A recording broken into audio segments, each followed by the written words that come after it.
Kalma lang, kalma lang.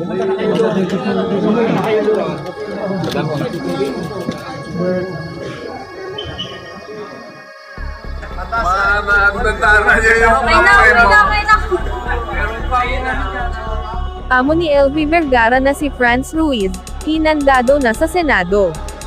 Matatagalan pa raw ang pagditina kay Franz sa kulungan, ayon kay Francisco Ruiz. Likewise, it can be part of the committee report. So, apart from the deportment of the witnesses, we will be aided by science as to who is telling the truth.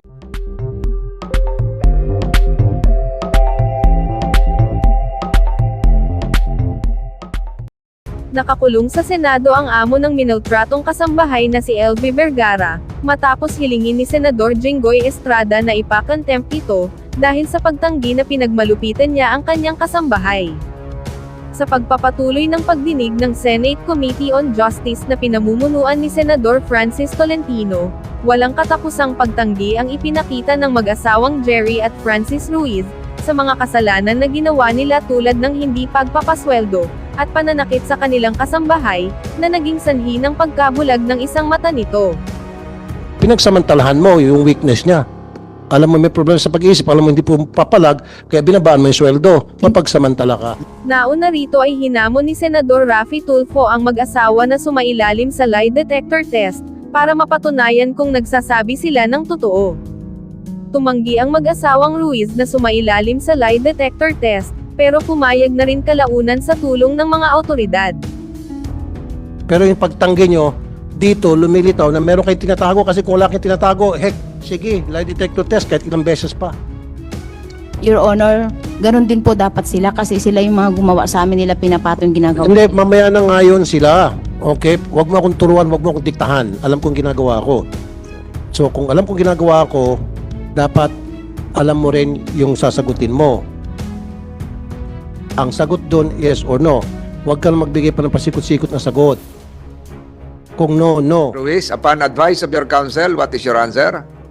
Pag pumayag po sila, papayag po kami. Hindi nga ma'am ikaw lang tinatanong ko, ba't mo ako tinutulak sa ibang tao? Paulit-ulit at paiba-iba ang mga pahayag ni Ginang Ruiz sa mga senador, sa mga detalyeng itinanong sa kanya, ukol sa mga nagawa nilang pang-aabuso noong panahon na nasa kanila si Aling LV. Nagtitinda kami sa Tianggian, tapos bukas yung tindahan, pinakuha ko yung bag sa loob ng kwarto namin dahil siya lang ang siya na pinapasok ko dahil siya po yung nauwi doon sa Tianggian dahil malayo po kami, sa barangay 6 po kami Tapos na nagtiyanggi. po tayo rito na binigyan nyo ng gamot dahil sa mata. Anong Opo, yung nag-away po sila. Anong gamot po ang binigay natin? May mga doktor tayo rito kaharap. Mga espesyalista po ito sa mata, ophthalmologist. Hindi, sa sugat lang po, Your Honor, ang binigay kong gamot. Yung sa sugat. Kasi sugat lang po yung nangyari dito niya, Your Honor, sa gilid dito. Anong gamot nga po? Ang ano po, yung agwasinada at saka betadine. Betadine. Opo, kasi sugat po yung dito. Ay, sa mata ho yun, betadine. Hindi po sa mata, Your Honor, sa gilid po ng kanyang mukha kaliwa. So, mawawala yung dugo, magkaklat. Tama ba yun? Dito po yun, Your Honor, o sa gilid lang, hindi naman sa mata niya, dito po. Ayon kay Senador Ronald Bato de la Rosa, malinaw na pagsisinungaling at pagpapaikot ang ginagawa ng mag-asawang Ruiz sa mga senador, nang sinabi ng mga ito na makailang beses nang nagtangkang tumakas si Vergara. Pinabulaanan ng kasambahay ang paratang na nagtangka siyang tumakas, dahil imposible ito dahil ni Cinco ay hindi siya sinuwelduhan ng mag-asawang Ruiz, sa loob ng mahabang panahon. Sa Instagram post naman ni Senador Estrada, inilabas nito ang saloobin tungkol sa malungkot na sinapit ng kawaawang kasambahay. Nakapanlulumo po talaga ang sinapit ni Aling LV sa kamay ng kanyang mga sadistang employers. At nakagagalit na sinangkalan nila ang mga inosente nilang mga tauhan, kung totoo man ang salaysay ng mga tetestigo para kay LV, para lamang mapagtakpan ang kanilang kalupitan. Naway ang ating ginagawang mga pagdinig ay magbigay daan, upang makamtan ni Aling LV ang hustisya, maparusahan ang mga may kasalanan, at makapag-akda tayo ng mas malawak na pulisiya na tutugon sa pangangailangan ng ating mga kasambahay. Sinabi ni Estrada na mapagsamantala si Franz dahil ginamit niyang pagkakataon ang sinasabing diferensya sa pag-isip ng kasambahay, para mababang sahod lang ang kanyang ibigay. Pinagsamantalahan mo yung weakness niya. Alam mo may problema sa pag-iisip, alam mo hindi po papalag, kaya binabaan mo yung sweldo. Mapagsamantala ka. Sa bandang huli, ay nagkaisa ang mga senador na ipakulong si Ginang Franz Ruiz sa Senado, hanggat mahimasmasan ito at sabihin sa komite kung ano ang totoo na dapat niyang ilahad. Narito naman ang statement ni Francisco Tolentino, patungkol sa pagkulong kay Franz Ruiz sa Senado. Determining the truth. Likewise, it can be part of the committee report. So, apart from the deportment of the witnesses, you will be aided by science as to who is telling the truth, including medical reports.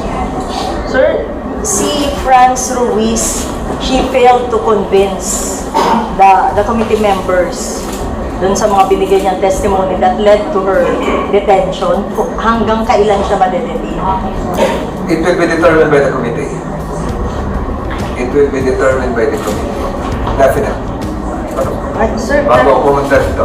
Oo, sir, clarification na. So, once na nag-sign si SP, idediretso na siya sa... Dinaretso na siya ngayon for ano. Kailangan din subject to medical may medical examination pa yan. Sir, di ba dito po? Hindi. Dito lang, dito lang. Lang po Pasay. Pero sir, No. yung Pasay na consideration, Wala ngayon, hindi nakasama yan. kailan siya i-consider? Wala ngayon yan. Depends on the committee. Pero dito lang siya sa baba. Sir, once So, the Senate medical doctor will now be conducting medical examination, thorough medical examination. Sir, what needs to be discussed? Bakit may isa pang hearing? Tama, sir? Or ilang hearings pa tayo, sir? Hindi ko alam yung pau-pau, may mga ibang witnesses malalalabas. Sir, what was the...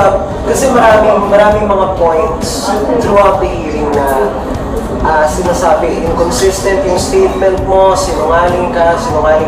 What was the particular testimony that, for lack of a better term, drove the committee to consider citing the source person?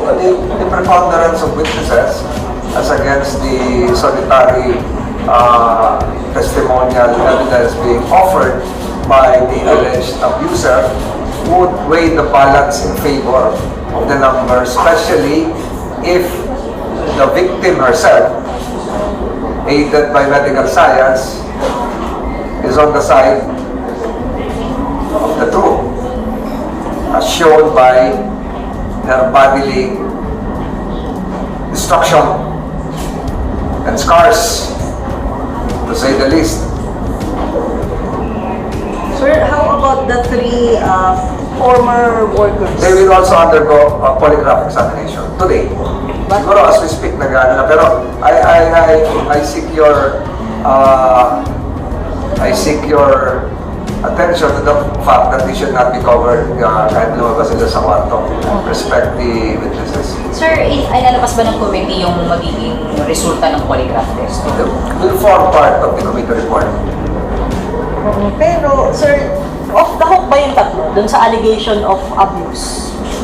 Yung mere statement na hindi kami yan, yung employer namin na It nanakit. will be determined by the committee. It will be determined by the committee. Okay? Sir, ano pong assessment yung may indications? There are indications at Ano pong indications nung ano? May nakita po ba kayo indications na may kinalaman po yung employers doon sa alleged harassment doon sa mga witnesses? wala pa. Let the police continue the investigation, especially the Paluan police trying to find out yung lead yung tingga. Sir, yung sa detention, paano yun? Kung naninindigan si Franz Ruiz na hindi talaga sila ilang buko, hanggang kailan po siya, sir, makukulong? There is a parallel investigation which will lead to court intervention. Inside the halls a few hours ago, we noted the presence of the fiscals